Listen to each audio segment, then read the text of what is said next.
Hello everyone. आप सभी लोगों का स्वागत है केंद्र एकेडमी के फिर से एक नए वीडियो में। फ्रेंड्स, आज की वीडियो में हम लोग फ्रेंड्स एपी ट्रिपल एस पेट में जो इतिहास के प्रश्न पूछे जाते हैं उन सभी प्रश्नों को आज हम लोग टॉपिक वाइज देख रहे हैं फ्रेंड्स। यदि आपने पिछली वीडियो को नहीं देखा होगा तो उसकी प्लेलिस्ट बना दी गई है, आप उसको जाके देख सकते हैं। ठीक है, तो आज का जो हमारा टॉपिक होने वाला फ्रेंड्स, इसका जो नाम है भारत में ब्रिटिश साम्राज्य का विस्तार करने हेतु अपनाई गई जो प्रमुख नीतियाँ हैं उनके बारे में आज हम लोग चर्चा करेंगे। ठीक है, तो चैनल पर पहली बार आए हो तो चैनल को सब्सक्राइब कर लीजिएगा, बेल आइकन को दबा दीजिएगा ताकि आपको रेगुलर अपडेट मिलता रहे फ्रेंड्स। ठीक है, तो चलिए शुरू करते हैं। भारत में जो ब्रिटिश साम्राज्य का अपना विस्तार करने के लिए कौन कौन सी नीतियाँ अपनाई गई थी और कब अपनाई गई थी उनको हम लोग देखेंगे फ्रेंड। ठीक है, पहले इसमें हम लोग पढ़ेंगे ध्वज शासन। ध्वज शासन की बात करेंगे तो ये जो है 1765 से 1772 ईस्वी तक जो है ये लागू किया गया था। और इसमें क्या हुआ था इसको देखिए फ्रेंड्स। 1764 में बक्सर के युद्ध में पश्चात कंपनी ने बंगाल में ध्वज शासन की नीति लागू कर दी थी। यानी आपसे पूछ सकता है कि बक्सर का युद्ध कब हुआ था, तो आप बता सकते हैं 1764 ईस्वी में। और इसी के बाद जो है कंपनी ने जो है बंगाल में क्या कर दिया था, ध्वज शासन को लागू कर दिया था, नीति लागू कर दी। ठीक है, आगे इस नीति के अनुसार प्रशासन का दायित्व बंगाल के नवाबों के हाथों में था, लेकिन बंगाल, बिहार तथा उड़ीसा में भू राजस्व वसूलने अधिकार ईस्ट इंडिया कंपनी के पास ही थे। ठीक है ना, तो कुछ ऐसे जो मतलब कि राज्य थे जिसमें बंगाल, बिहार और उड़ीसा में ये ईस्ट इंडिया कंपनी जो है इसी के पास जो है राजस्व वसूलने की थे। ठीक है, आगे आगे हम लोग इसमें देखें फ्रेंड्स, इसमें क्या लिखा है। बंगाल में ध्वज शासन का जनक जो है किससे माना जाता है, तो उसको हम लोग बोलते हैं रॉबर्ट क्लाइव, है ना। तो रॉबर्ट क्लाइव जो है इसको हम लोग क्या बोलते हैं, तो बंगाल में ध्वज शासन के जनक के नाम से जाना जाता है। ठीक है, चलिए अब हम लोग देखेंगे सहायक संधि के बारे में। सहायक संधि कब लागू हुआ था, तो 1798 ईस्वी में इसको लागू किया गया था। ठीक है, तो इसको देख सकते हैं। भारत में सहायक संधि का प्रयोग सर्वप्रथम फ्रांसीसी गवर्नर डुप्ले ने किया था, परंतु इसका व्यावहारिक प्रयोग जो है वेलेस्ली ने किया था ना। तो सबसे पहले इसका प्रयोग जो है फ्रांसीसी गवर्नर जिसका नाम था डुप्ले, डुप्ले ने इसका सबसे पहले प्रयोग किया था। लेकिन व्यावहारिक रूप से इसका सबसे पहले सहायक संधि का यूज जो है सबसे पहले लॉर्ड वेलेस्ली ने किया था, है ना। तो सहायक संधि का उपयोग किसने किया था, तो लॉर्ड वेलेस्ली ने। ठीक है, इसमें क्या होता था, इस संधि के अनुसार कंपनी की अनुमति के बिना संधि स्वीकार करने वाला राज्य शत्रु राज्य के व्यक्ति की शरण में नहीं देगा। राज्य अपने खर्च पर कंपनी की सेना अपने राज्य में रखेगा। ठीक है, आगे आगे हम लोग देख सकते हैं इसमें राज्य शासन प्रबंधन के लिए अपने राज्य में एक ब्रिटिश रेजिडेंट रखेगा। कंपनी राज्य की बाह्य तथा आंतरिक आक्रमण की सुरक्षा करेगी। ठीक है, अब इसमें हम लोग देखेंगे कि सहायक संधि को मानने वाले कौन कौन से राज्य थे। तो सबसे पहला जो हमारा राज्य इसको हम लोग बोलते हैं हैदराबाद। हैदराबाद जो है 1798 तथा 1800 में जो है सहायक संधि स्वीकार करने वाला पहला राज्य था। उसके बाद मैसूर 1799, तंजौर 1799, अवध 1801, पेशवा 1802, बरार की भोसले 1803, सिंधिया 1803। ठीक है, ये जो है सहायक संधि स्वीकारने वाले प्रमुख राज्य थे। ठीक है, आगे आगे हम लोग देखेंगे। अब इसमें लिखा है कि अब हम लोग देखेंगे इसमें राज्य हड़प की नीति है। राज्य हड़प की नीति क्या थी, इसको सबसे पहले किसने बता लागू किया था। ठीक है, डलहौजी ने अपने साम्राज्य विस्तार की महत्वाकांक्षा के लिए राज्य हड़प की नीति का सहारा लिया था। तो राज्य हड़प की नीति के किससे माना जाता है, तो डलहौजी को माना जाता है। सबसे पहले इन्होंने इसका सहारा लिया था। इसमें क्या होता है, 1848 ईस्वी में सतारा के शासक ने एक बच्चे को गोद लिया था, परंतु डलहौजी ने इसे उत्तराधिकारी मानने से मना कर दिया था।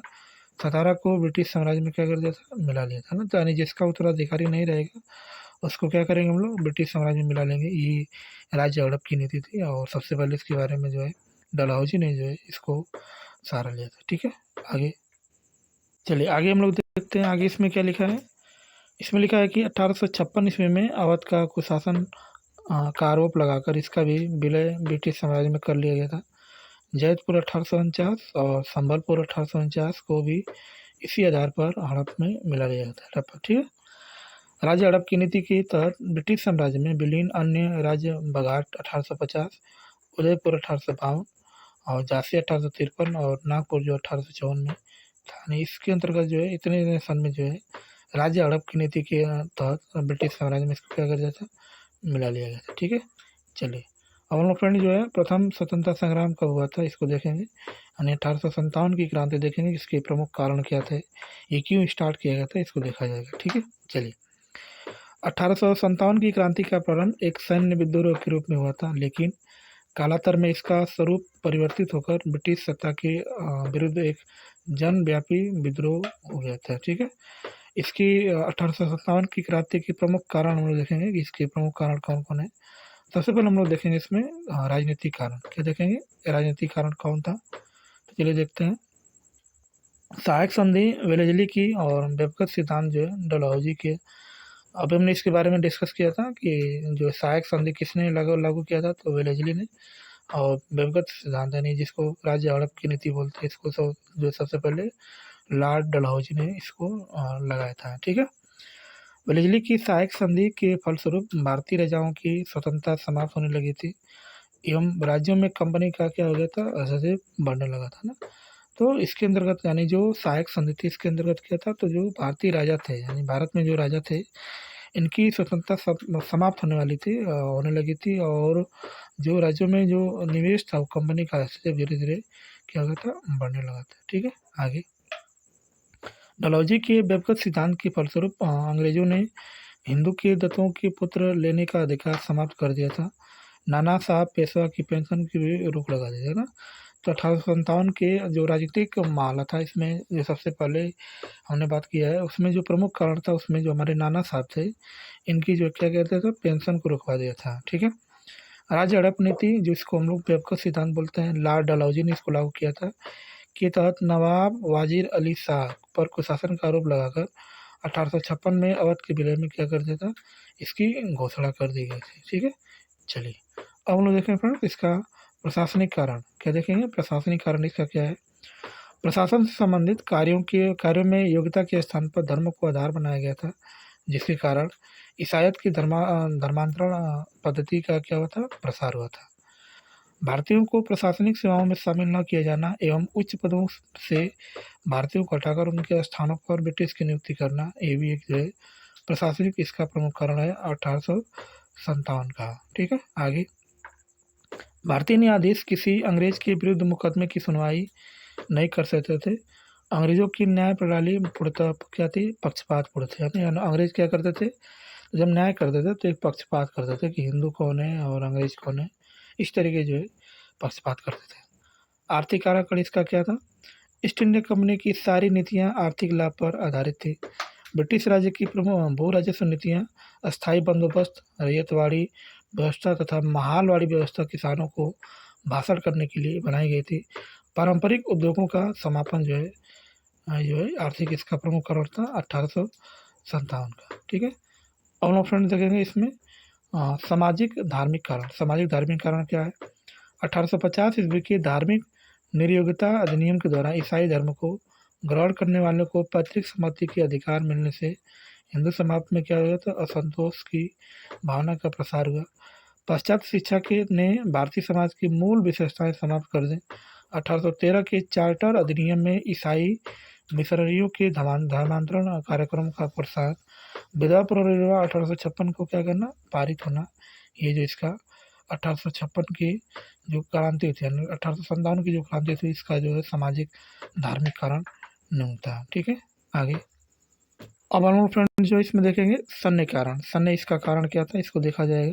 जैसे 1854 की ईस्वी के डाकघर अधिनियम के तहत सैनिकों को भी पत्र का पर स्टाम्प लगाना अनिवार्य हो गया था, जो कि सैनिकों की विशेषाधिकारों का करता है, हनन करता है ना। तो डाकघर अधिनियम कब आया था, 1854 ईस्वी में आया था। ठीक है, सेना में नस्लीयता का प्रभावी होना, योग्यता के बावजूद एक भारतीय सैनिक अधिकतम सूबेदार का पद ही पा सकता था।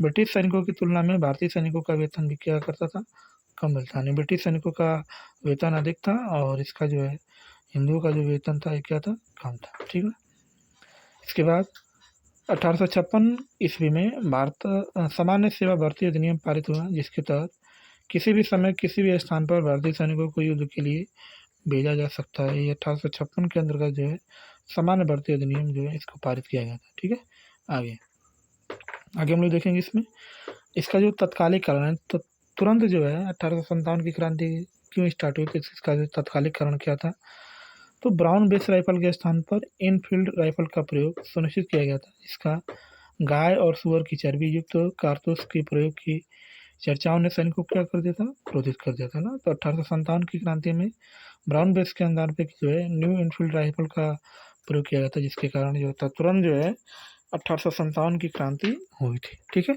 आगे अब लोग फ्रेंड्स में देखेंगे कि 1857 की क्रांति का प्रारंभ जो है कब हुआ था। ठीक है, तो 29 मार्च 1857 को बैरकपुर की 34वीं रेजिमेंट के सैनिक, जिसका नाम मंगल पांडे, ने विद्रोह कर दिया था। इसमें लेफ्टिनेंट जो बाग और मेजर सार्जेंट थे, इनकी गोली मारकर जो है हत्या कर दिया गया था ना। तो कब स्टार्ट किया गया था, तो 29 मार्च 1857 ईस्वी को जो है बैरकपुर में जो 34वीं रेजिमेंट के जो मतलब कि सैनिक थे, उनका नाम मंगल पांडे थे, इन्होंने सबसे पहले लेफ्टिनेंट बाग और लेफ्टिनेंट मेजर की जो है हत्या कर दिया था। ठीक है, गोली मार के 18 अप्रैल 1857 को एक सैन्य अदालत ने मंगल पांडे को फांसी की सजा सुनाई गई थी। एनसीईआरटी के अनुसार मंगल पांडे को 29 मार्च 1857 को फांसी की सजा सुनाई गई थी ना। तो यही पॉपुलर है, 29 मार्च 1857 ईस्वी को जो है मंगल पांडे को जो है फांसी की सजा सुना दी गई थी। ठीक है, 1857 की क्रांति का प्रथम जो शहीद थे, उनका नाम जो है मंगल पांडे था ना। तो इसमें जो सबसे पहले व्यक्ति जो शहीद होने वाले थे, उनका नाम क्या था, मंगल पांडे था। ठीक है, आगे आगे हम लोग इसमें देखेंगे 10 मई 1857 की मेरठ छावनी से इस क्रांति की शुरुआत हुई थी, जिसमें दिल्ली में सबसे पहले हम लोग जानेंगे 12 मई 1857 को दिल्ली पर क्रांतिकारियों ने अपना अधिकार को लिया था। बहादुर शाह जैसा, जिसको द्वितीय को भारत का सम्राट घोषित किया गया था। सितंबर 1857 में दिल्ली पर पुनः अंग्रेजों ने अधिकार कर लिया। बहादुर शाह जफर द्वितीय को गिरफ्तार हुमायूं के मकबरे में हुई थी, है ना। इसको गिरफ्तार कर कहाँ भेज दिया, हुमायूं के मकबरे से जो इसकी गिरफ्तारी की गई। ठीक है, आगे आगे हम लोग देखेंगे इसमें फ्रेंड्स क्या लिखा है। बख्त खां को दिल्ली में बहादुर शाह जफर द्वितीय का सेनापति नियुक्त किया गया था, है ना। तो बख्त खां को ये जो है क्या किया था, बहादुर शाह द्वितीय के स्थान पर जो है इसको सेनापति नियुक्त किया गया था। ठीक है, अब लोग देखें फ्रेंड्स लखनऊ के बारे में। लखनऊ क्या था, लखनऊ में कौन कौन इसका नेतृत्व किए थे। लखनऊ में 1857 की क्रांति का नेतृत्व बेगम हजरत महल, जिसको महकपरी के नाम से भी जाना जाता है। लखनऊ में जून सन 1857 ईस्वी को क्रांति की शुरुआत हुई थी। मार्च 1858 ईस्वी को क्रांति को दबा दिया गया था, और इसको दबाने वाले जो व्यक्ति थे, उनका नाम कैंपबेल था। कैंपबेल ने जो इसको क्या कर दिया था, पुनः इस पर अधिकार कर लिया था लखनऊ पर। ठीक है, आगे आगे हम लोग इसमें देखेंगे हैवलॉक और ब्रिगेडियर जनरल नील इस क्रांति को दबाने में मारे गए थे ना। तो कौन चूँकि इसके पहले जो कैंपबेल थे, जिन्होंने दबा दिया था, लेकिन शुरू में जब आए थे, जिसका नाम हैवलॉक और ब्रिगेडियर जनरल था, इनको नील जो इस क्रांति में दबाने से क्या इनकी हुई थी, इनकी मृत्यु हो गई थी। ठीक है, आगे फिर हम लोग देखेंगे इसमें कानपुर में क्या हुआ था। तो जून 1857 में कानपुर में अंग्रेजों ने हाथ से निकल गया। कानपुर में नाना साहब ने इस क्रांति का नेतृत्व किया था, और इनके जो सहायक थे, उनका नाम क्या था, तात्या टोपे, है ना। तो कानपुर में कौन नेतृत्व किया था, तो नाना साहब, और उनके जो सहायक थे, उनका नाम क्या था, तात्या टोपे। ठीक है, झांसी में अब देखेंगे झांसी में क्या हुआ था। तो झांसी में रानी लक्ष्मीबाई ने इसका नेतृत्व किया था।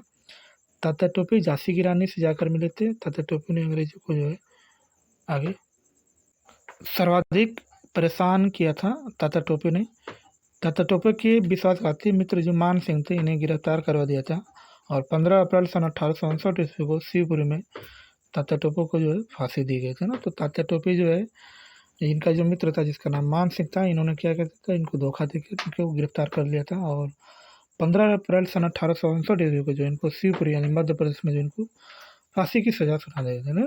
अब हम लोग देखेंगे इलाहाबाद को वर्तमान में हम लोग प्रयागराज कहा जाता है ना। तो इसमें देखा जाएगा, तो इलाहाबाद में मौलवी लियाकत अली ने इसका क्रांति का नेतृत्व किया था, और कैनिंग ने जो है इलाहाबाद को आपातकालीन मुख्यालय भी इसको बनाया था। ठीक है, तो फ्रेंड्स वीडियो को यहीं पे समाप्त करते हैं। वीडियो आपको अच्छी लगी तो प्लीज़ चैनल को सब्सक्राइब कर दीजिएगा, बेल आइकन को दबा दीजिएगा, और अपने दोस्तों को जरूर शेयर कर दीजिएगा फ्रेंड्स। नेक्स्ट वीडियो हम लोग देखेंगे 1857 ईस्वी की क्रांति के कुछ महत्वपूर्ण तथ्यों के बारे में देखा जाएगा। हाँ, तो मिलते हैं नेक्स्ट क्लास में ऐसे ही शानदार प्रश्नों के साथ। तब तक के लिए बाय और जय हिंद फ्रेंड्स।